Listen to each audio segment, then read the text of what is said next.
Ada hukum yang harus kita hargai. Nah, hari Sabat itu diciptakan untuk manusia, bukan manusia untuk Sabat. Kita itu diciptakan juga untuk istirahat.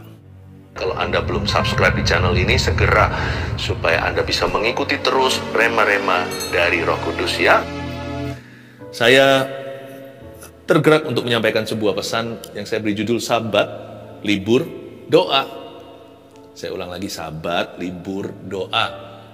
Istirahat itu berkat jikalau kita melakukannya dengan tepat. Tapi kadang-kadang kita dicobai pada saat kita nggak sesibuk sehari-hari. Di situ manusia cenderung untuk lengah, kerohaniannya turun, lalu berbuat dosa. Dikasih Sabat kok malah murtad. Di musim-musim seperti ini sekarang, kalau dibagi siswa sekolahan, apalagi kalau sekolahnya di luar negeri 4 musim gitu ya. Sekarang ini mungkin summer holiday sudah kelihatan di depan. Bisa jadi juga sekarang ini kan musim liburan, banyak yang bepergian atau tinggal di rumah, nggak sesibuk biasanya. Saya yakin firman yang dibagikan hari ini akan membuat kita berbuah lebat di setiap musimnya. Apapun yang kita perbuat akan berhasil diberkati. Kita buka sama-sama di Yesaya pasal 58. Ayat 13 dan 14, 2 ayat saja, dan di Alkitab kita bahasa Indonesia ada tajuk atau judulnya menghormati hari Sabat. Saya bacakan ya. Apabila engkau tidak menginjak-injak hukum Sabat dan tidak melakukan urusanmu pada hari kudusmu, apabila engkau menyebutkan hari Sabat hari kenikmatan dan hari kudus Tuhan hari yang mulia, apabila engkau menghormatinya dengan tidak menjalankan segala acaramu dan dengan tidak mengurus urusanmu atau berkata omong kosong, maka engkau akan bersenang-senang karena Tuhan. Dan aku, kata Tuhan, aku akan membuat engkau melintasi puncak bukit-bukit di bumi dengan kendaraan kemenangan. Aku akan memberi makan engkau dan milik pusaka Yakub, bapa leluhurmu, sebab mulut Tuhanlah yang mengatakannya. Hari Sabat ini tricky. Hari Sabat adalah salah satu daripada perintah Tuhan, 10 perintah Allah. Malah justru orang-orang Yahudi yang ortodoks sangat fanatik untuk memelihara hari Sabat. Sampai-sampai di kitab Injil, Yesus dan murid-muridnya seringkali dikecam gara-gara mereka tanda kutip melanggar hari Sabat. Padahal mereka berhak karena Tuhan itu adalah Allah atas hari Sabat. Sabat menjadi bahan debat. Sabat itu Sabtu atau Minggu ya? Yang mana lebih alkitabiah? Itu bukan maknanya. Sabat itu artinya simpelnya istirahat. Adalah waktu yang kita sisihkan atau kita memang label waktu itu kita persiapkan khusus alias dikhususkan untuk kita banyak worship, banyak menyembah Tuhan. Waktu ketika kita bisa memperhatikan orang-orang yang kita kasih, kita cintai, keluarga, dan orang-orang terdekat.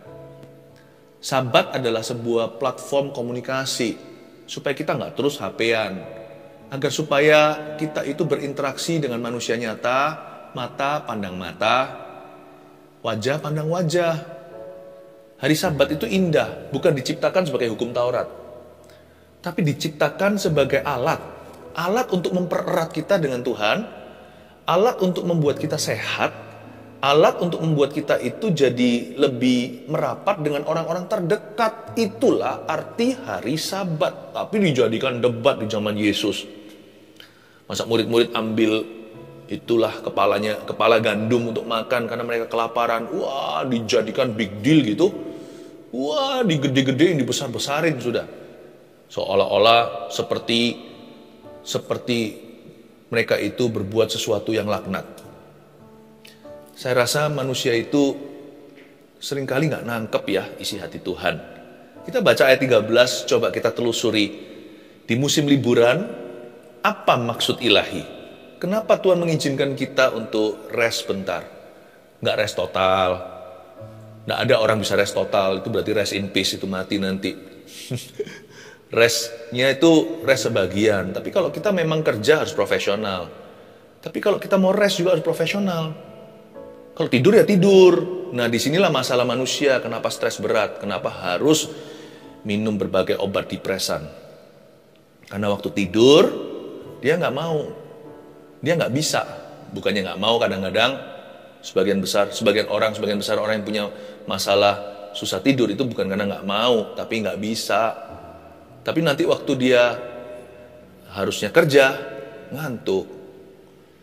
Disinilah masalahnya. Tuhan itu ajaib loh, menciptakan manusia itu satu hari tidur 8 jam kebutuhan. Kalau satu hari 24 jam itu sepertiga hidup kita itu bobo. Sleeping. Why? There must be a divine purpose. Pasti akan ada tujuannya di dalam istirahat. Kalau enggak nanti ya pernikahan juga enggak baik. Dikit-dikit langsung emosian. Nanti kalau kerjaan juga enggak bagus. Karena enggak jernih pikiran. Keputusan-keputusannya pasti banyak bolong-bolong cerobohnya. Sekalipun IQ-nya setinggi langit, pasti ada kecolongan. Karena itu jangan pernah mengubah takdir ini. Mari kita mengerti maknanya. Saya bertanggung jawab sebagai gembala saat teduh dan untuk menuntun dan membimbingmu di segala musim hidupmu. Karena saat teduh ini kan non-stop. Jadi hadir dalam kehidupan kita sehari-hari, seminggu-minggu. Saya rasa segala musim harus ada Allah berbicara, harus ada suara Tuhan. Izinkan saya ya melengkapi Anda, empowering you. Di musim-musim liburan, beberapa orang cuti, ada yang di rumah, ada yang pergi. Apabila engkau tidak menginjak-injak hukum Sabat. Menginjak hukum Sabat gimana caranya? Dengan kita setengah-setengah menginjak-injak hukum Sabat, bukan sebagai hukum Taurat, tapi kita tidak menghargai itu. Dan tidak melakukan urusanmu pada hari kudusku. Kalau kamu tidak menginjak hukum Sabat dan tidak melakukan urusanmu pada hari kudusku. Ternyata Sabat disebut hari kudus loh. Itu bukan hari religius, tapi Tuhan menganggap itu penting dalam kehidupan manusia, jangan dilanggar. Kalau kita langgar ya, nggak peduli serohani apapun, kalau ngawur makan, kehidupannya nggak sehat, lifestyle-nya salah, tak peduli urapannya setinggi apa, jatuh sakit dia. Ada hukum yang harus kita hargai. Nah, hari Sabat itu diciptakan untuk manusia, bukan manusia untuk Sabat. Kita itu diciptakan juga untuk istirahat. Apabila engkau menyebutkan hari Sabat hari kenikmatan dan hari kudus Tuhan, hari yang mulia, apabila engkau menghormatinya dengan tidak menjalankan segala acaramu dan dengan tidak mengurus urusanmu atau berkata omong kosong. Kalau kamu menjadikan hari Sabat itu hari kenikmatan, Nikmati masa-masa kita bisa bersabat. Nanti saya jelaskan sabat itu apa. Jadikan itu hari kudus. Ketika manusia tidak berbuat apa-apa, cenderung seperti Raja Daud, dikasih istirahat kok nggak kamsia, kok nggak terima kasih sama Allah Bapa. Jalan di atas sotoh sana, lihat Batsheba. Dikasih hari Sabat kok malah berdosa. Di antara kita seringkali loh, dosa itu waktu liburan. Seperti anjing yang tidak terlatih, keluar kandang atau keluar rumah dan liar. Nggak boleh. Kita nggak boleh berubah jadi orang. Waktu sibuk, orang ini. Nanti waktu libur, beda sekali. Udah seperti orang yang liar, nggak kenal Tuhan. Jangan juga ya. Kita harus konsisten ikut Tuhan itu. Baik tidak baik waktunya beritakan firman, dan berbuah di segala musimnya. Segala musim harus berbuah kebenaran. Sabat itu hari kenikmatan, hari kudus Tuhan. Jadi janganlah kita berbuat dosa di waktu luang. Nganggur aku, ngapain dia? Dosa Nganggur aku, ngapain dia? Mendukakan hati Allah. Tapi kalau mau pelayanan, persiapan. Doa-doa minta double porsi pengurapan. Latihan. Kenapa? Karena pelayanan. Kan dilihat manusia. Hari Sabat itu dilihat Allah. Jangan berdosa di waktu luangmu. Janganlah jauh sama Tuhan di waktu menganggurmu. Kalau dikasih liburan, nikmatilah. Jadikan itu hari kenikmatan. Kalau dikasih break, kasih istirahat, nikmatilah. Ya. Apabila engkau menghormatinya dan dengan tidak menjalankan segala acaramu, dan dengan tidak mengurus urusanmu atau berkata omong kosong. Tulis dulu deh, poin pertama. Ya. Dalam judul Sabat Libur Doa, nomor satu yang kita bisa pelajari, Sabat adalah waktu kualitas yang disengaja untuk bersekutu dengan Tuhan dan keluarga. Tulis itu.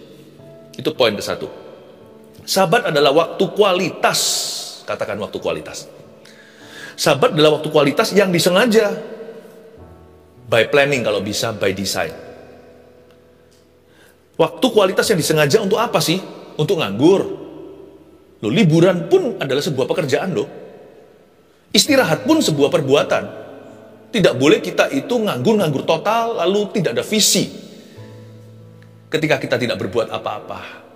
Ketika kita take a break atau ambil saat rehat. Jangan sampai kita itu mengira bahwa let's kill time. Ayo kita isi dengan perkara-perkara yang gak berguna. Menjalankan acara kita yang mendukakan hati Allah, atau mengurusi urusan kita sendiri seenak gua, atau seenaknya saja. Nggak boleh.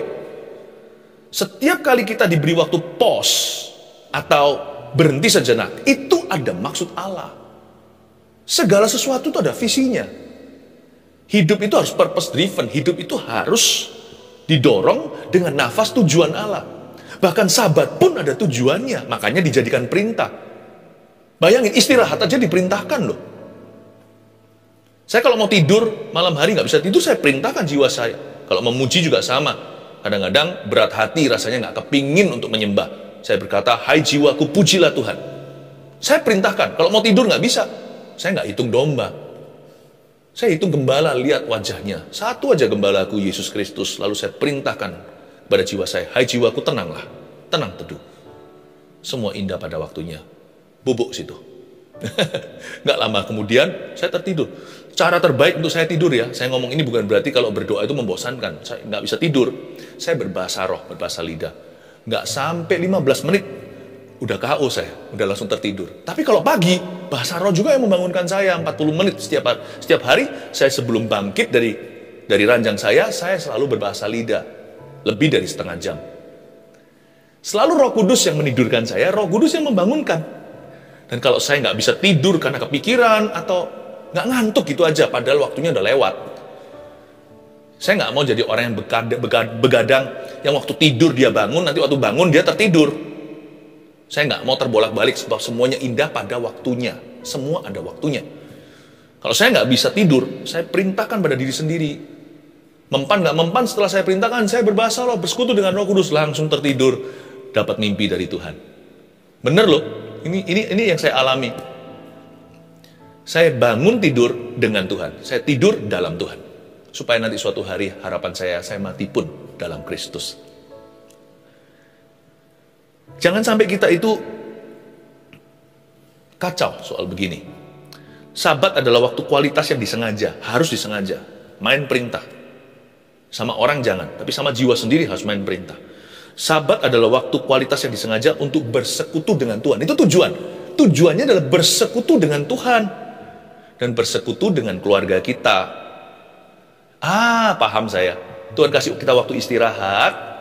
Makanya orang kuno, mama kita, grandma, ya kan? Orang-orang yang takut akan Tuhan, orang-orang tua kita, sebelum kita selalu ajarkan kita, sebelum tidur, doa dulu. Jangan tinggalkan tradisi itu. Nggak baik memang jadi orang Kristen yang semata-mata tradisional. Kita harus belajar sesuatu yang baru, terbuka sama Roh Kudus. Tetapi ada tradisi tertentu perlu dipertahankan. Menurut saya baik sih sebelum makan doa dulu. Supaya nggak lupa gitu loh. Ingatkan diri sendiri, Tuhan sih nggak perlu didoai. Tuhan sih selalu tahu. Dialah sumbernya. Doa makan itu untuk kita juga, untuk mengingatkan siapa yang memberi kita makan. Bapa kita di sorga memberi kita rezeki kita hari ini. Doa sebelum tidur juga bagus, jangan ditinggalkan. Itu mengajari kita, kalau sampai kita nggak bangun, kita sudah bersama dengan Kristus. Tapi kita tahu bahwa tidurku pun bukan nganggur. Tidur ini pun aku harapkan mimpi indah. Paling tidak, kalau saya nggak mimpi apa-apa, spirit saya di-refresh, tubuh saya di-reset. My mind, pikiran saya disiapkan untuk perkara baru pagi hari. Saya anggap kalau saya setiap kali malam tertidur itu ya, Tuhan lagi kerja. Saya tidur 8 jam, malaikat rapat. Bangun saya langsung dapat job. Saya bisa saja bekerja di satu tempat, saya menunggu setiap pagi mendapatkan tugas dari majikan. Atau mungkin saya majikannya, ada staff-staff di bawah saya yang harus menerima job deskripsinya hari itu. Sebelum itu semua proses terjadi, sebelum sama manusia, sama Tuhan dulu. Saya bangun tidur, melek mata, langsung terima dulu job desk-nya dari Tuhan. Malaikat biar rapat. Saya tertidur dengan sangat-sangat pulas. Makanya, everyday maksimal, tiap hari maksimal. Sabat itu adalah waktu kualitas yang dijaga atau disengaja untuk bersekutu dengan Tuhan dan dengan keluarga kita. Sebenarnya atur sendiri komitmennya. Atur komitmen. Siklus waktunya itu kita yang manage atau kita yang mengatur sendiri atau kita yang mengaturnya. Di tradisi Yahudi ya, ada 3 macam sabat yang sangat penting. Sebenarnya di perjanjian lama rada tidak dilakukan atau dipatuhi. Makanya mereka mengalami masalah berat. Sejarah Israel membuktikan hari sabat itu adalah siklus 7 hari. Ini betul sekali. Setiap kali hari ke-7, nggak tentu harus Sabtu, hari Minggu, nggak tentu. Pokoknya siklus 7 hari. Hari ke-7, itu lebih baik slow down. Karena badan kita nggak tahan, nir nggak tahan.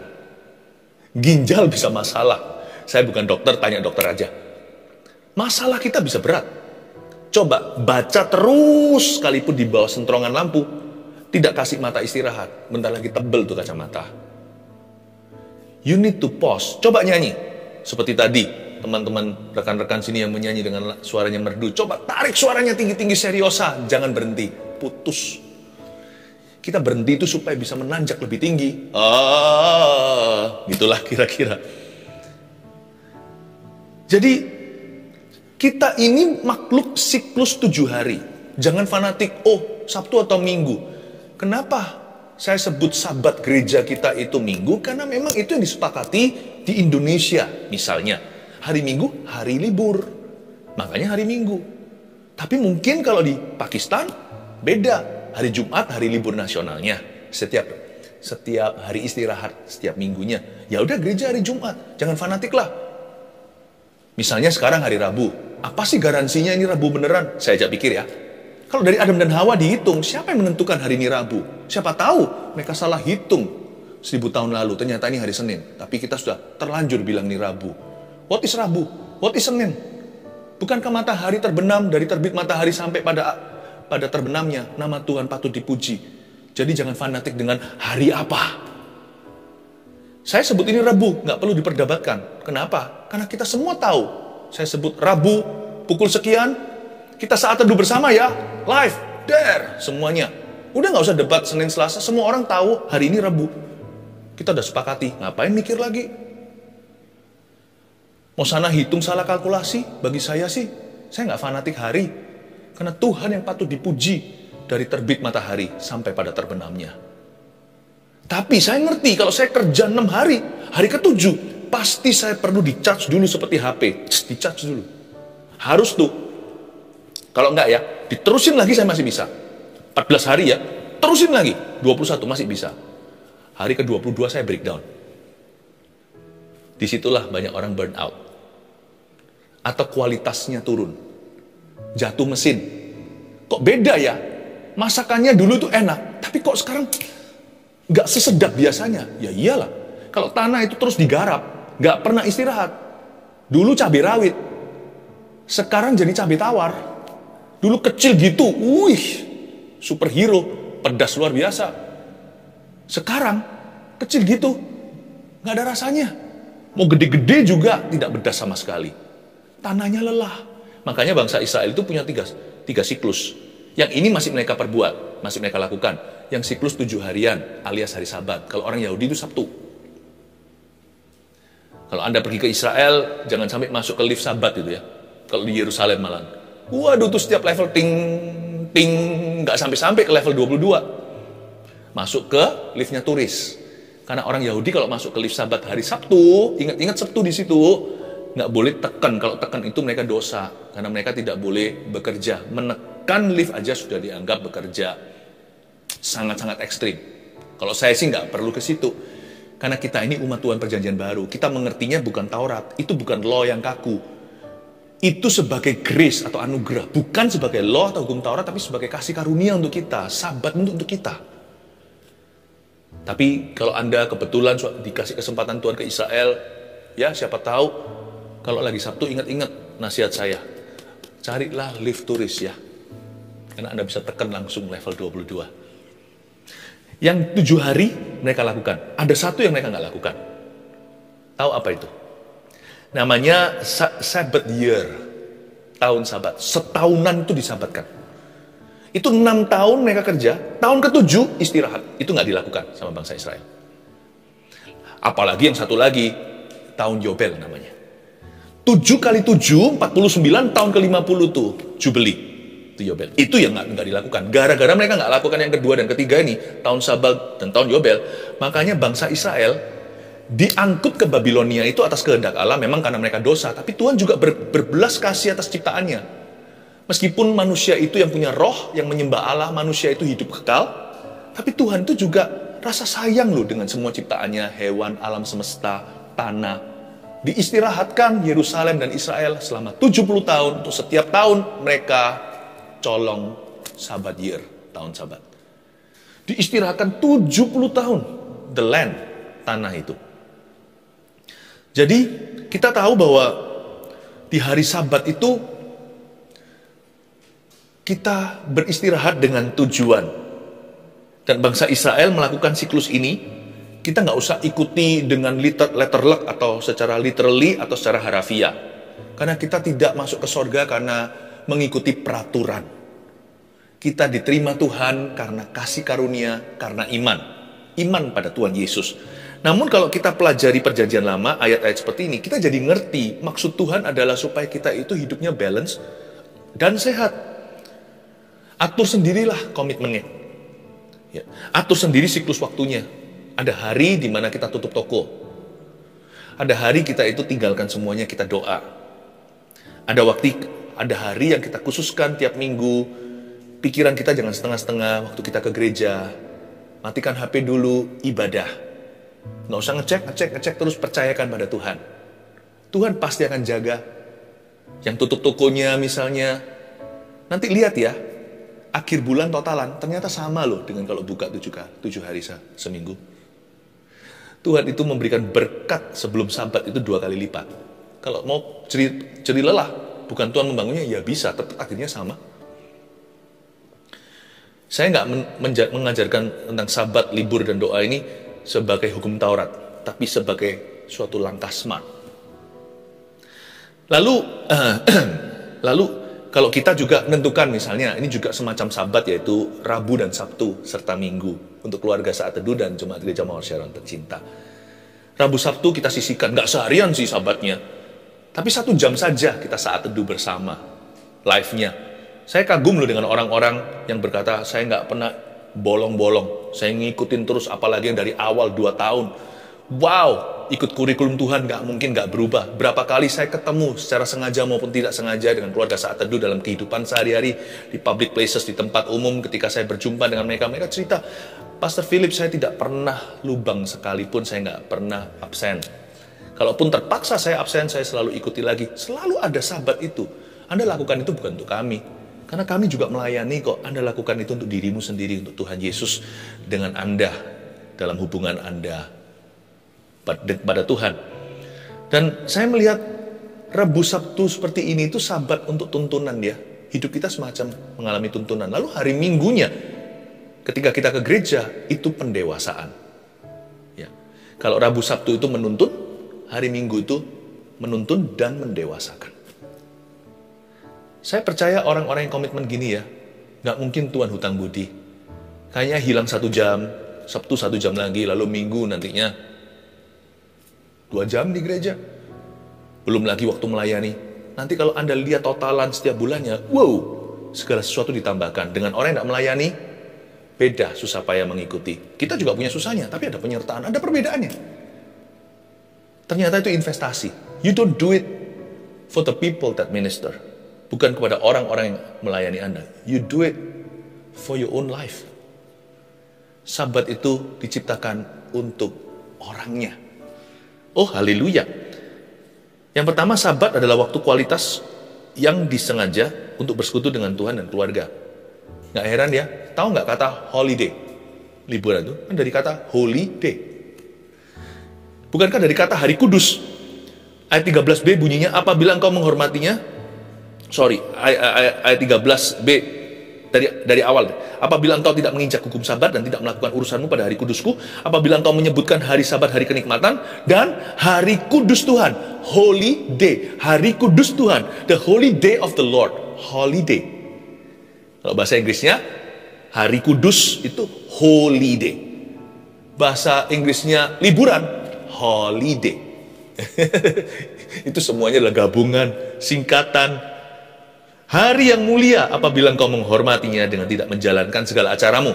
Lihat nomor 1, enggak jalankan segala acaramu. Yang kedua, tidak ngurus urusanmu sendiri atau berkata omong kosong, ya kan? Maka engkau akan bla bla bla. Coba saya tunjukkan poin kedua. Sewaktu bersabat, hindari urusan sendiri dan berkata yang sia-sia. Jangan jatuh dalam dosa waktu liburan. Waktu diizinkan Tuhan nganggur, maksimalkan. Jangan bunuh waktu, karena itu waktu berharga sekalipun tidak berbuat apa-apa. Karena itu, waktu Tuhan memberi kita kelonggaran, waktu Tuhan memberi kita kenikmatan, bersyukurlah. Jangan sia-siakan. Janganlah engkau menjalankan segala acaramu, janganlah semena-mena seenaknya. Dengan tidak mengurus urusanmu, jangan seolah-olah nggak ada bedanya kalau nggak liburan. Orang yang tanggung setengah-setengah, pas dikasih break nggak break. Pas kerja, ya kerja. Orang gitu dikasih break nggak break, nanti suatu hari dia akan broken. Mungkin nggak pikirannya health atau kesehatannya, mungkin marriage-nya, pernikahannya, mungkin hubungannya dalam keluarga. Apalagi hubungannya dengan Tuhan. Waktu doa kepikiran. Nanti pada waktu harus mikir, berdoa Tuhan tolong saya. Nanti waktu doa kepikiran lagi nggak bisa doa. Itu namanya orang yang gentayangan, yang mengurus urusannya sendiri. Dan juga jangan berkata omong kosong. Sewaktu bersabat, karena sabat adalah waktu kualitas, gunakan dengan hikmat. Sewaktu bersabat, hindari urusan sendiri. Dan hindari berkata yang sia-sia. Jangan masuk dalam pembicaraan yang menimbulkan perdebatan atau pembicaraan yang terlalu berat. Apalagi gosip dan fitnah yang menimbulkan pertengkaran. Aduh, sudah janganlah. Eman-eman, sayang waktunya. Kita kadang-kadang terpancing. Waktu sibuk kan kita nggak mikir. Tapi setelah kita bersama-sama atau sama keluarga, malah emosian, malah suka marah. Waduh, tidak jarang juga seringkali kitalah yang merusak waktu kualitas dengan keluarga. Padahal kita udah nantikan itu. Padahal kita sudah persiapkan jauh hari. Nanti kalau diberikan, kita jalani. Berantem. Ayo, ini pasti kena ke semua. Saya sendiri pun sama dengan Anda. Kita semua harus belajar kayak begini. Kita harus belajar itu sabar. Sabar itu lebih susah waktu nganggur. Karena waktu kita kerja, kita nggak mikir. Ketemu cuma sebentar saja malam, tapi kalau ini siang malam pagi petang selama 1 minggu, misalnya hanya 3 hari lah, kemana?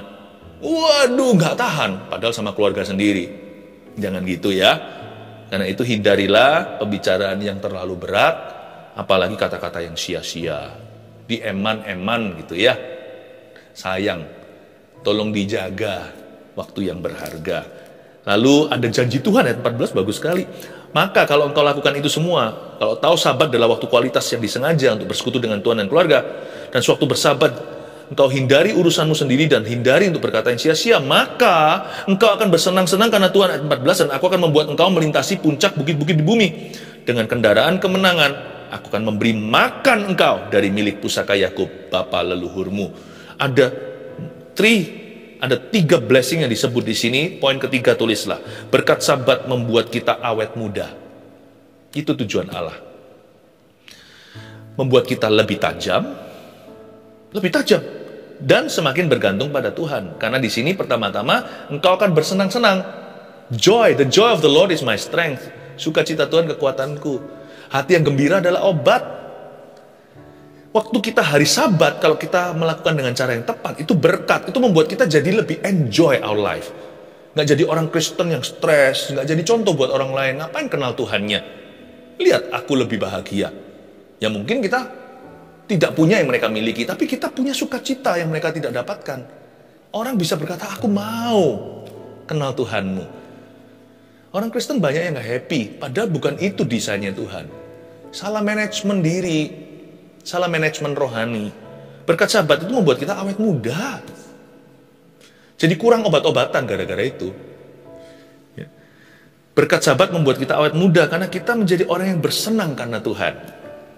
Bukan senangnya pesta pora, wild party seperti orang dunia ya. Senangnya dalam takut akan Allah itu tiada bandingannya. Lalu aku akan membuat engkau melintasi loh puncak bukit-bukit di bumi. Itu berarti kita dipertajam. Biasanya pulang dari Sabat bukan nggak tentu liburan. Bisa jadi waktu kita keluar dari ruang saat teduh kita, ruang doa pribadi atau saat teduh bersama seperti ini. Kita dikembalikan dalam kehidupan sehari-hari pada keluarga dan pekerjaan kita sebagai orang yang jauh lebih tajam. Jadi ternyata Sabat itu kita dapat sesuatu. Kenapa ternyata hari Sabat adalah hari mendapat? Nggak kerasa. Kalau orang itu mau perlombaan, turnamen segalanya kan disuruh tidur yang cukup. Mau ujian, mengapa? Supaya apa yang mereka latih itu nancep. Ketika mereka bangun, itu sudah hafal di luar kepala. Tapi kalau tidurnya kurang, nggak masuk ke dalam alam bawah sadarnya. Berkat Sabat itu membuat kita lebih tajam. Cabainya lebih rawit, lebih pedas. Saya punya seorang teman, tidak di Indonesia, bukan orang Indonesia. Dia punya satu farm, punya satu tanah besar sekali. Saya pernah makan di situ dan saya tanya sama dia, setiap 7 tahun itu, 6 tahun, tahun ke-7-nya diistirahatkan sama dia. Saya bilang, nggak takut, nggak ada profit. Oh, dia bilang bukan. Setelah itu tahun ke-8, kualitasnya naik 1 oktav. Saya pernah makan hasil-hasilnya gitu, masih mentah-mentah gitu, nggak pakai kimia segalanya dimakan. Saya nggak pernah terlalu suka sayur itu. Enaknya luar biasa, saya mau makan gini setahunan. Beda, lebih tajam, lebih tajam. Ya, lalu semakin bergantung pada Tuhan, karena Tuhan yang akan memberi makan engkau dan milik pusaka Yakub. Ketika kita nggak mikirkan gimana survive, gimana nguntuk, kita semakin merasa, iya ya, Tuhanlah sumberku. Tuhan sumber sukacitaku, Tuhan sumber rezekiku juga. Aku yang akan memberi makan. Bayangin kalau waktu 1 tahun itu, seperti teman saya tadi, atau orang Yahudi kalau mau melakukan itu di perjanjian lama. Mereka kan harus bergantung sama Tuhan selama setahunan. Memang mereka punya simpanan, tapi kan mereka harus bergantung ya kan. Dan itu membuat mereka jauh lebih belas kasihan pada orang-orang miskin yang harus hidup dengan iman atau oleh belas kasihan. Very good for the soul of man. Sangat baik. Jadi, berkat Sabat membuat kita awet muda, lebih tajam, dan semakin bergantung pada Tuhan. 1, 2, 3, dengan ini saya selesai. Sabat, libur, doa. Di musim liburan, atau lagi cuti, misalnya. 1, Sabat adalah waktu kualitas yang disengaja untuk bersekutu dengan Tuhan dan keluarga. 2, sewaktu bersabat, hindari urusan sendiri. Hindari dan berkata yang sia-sia. 3, berkat Sabat membuat kita awet muda, lebih tajam, dan semakin bergantung pada Tuhan. God bless you. 1 Petrus 4 ayat 7. Kesudahan segala sesuatu sudah dekat. Karena itu, kuasailah dirimu dan jadilah tenang, supaya kamu dapat berdoa. Saudara yang terkasih, terima kasih telah mendengarkan firman Tuhan hari ini. Jangan lupa untuk dukung terus channel ini dengan cara subscribe, like, share, dan juga komen. Agar saudara kita yang lain juga boleh terberkati. Tuhan Yesus memberkati kita.